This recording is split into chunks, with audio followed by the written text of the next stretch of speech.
kwanta. Nag-live pa ta. Okay, so 3D angle guide sa mga mogamit sa itong angle guide.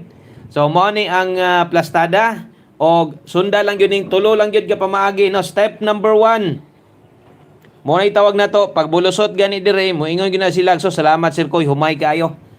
Diya gina kasagaran. Step number 2, straight. So tulo ka pamaagi ang straight na to diha. Pwede higda, pwede sigkag slanting or tindog. Paminaw gid ha.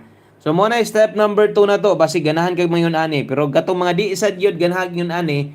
Okay lang. Step number 3, diri ka mo kuha. Mo na 3 steps pattern nga ginatudlo nako diri pirmi. So naapay isa kining sa ubos unsay gamit aning missing na to? Pamoste ni siya. Okay, gamitan na isip pamoste kanang missing na des ubos. Okay? So mo na atong 3D angle guide. So dali ra kay na sundon.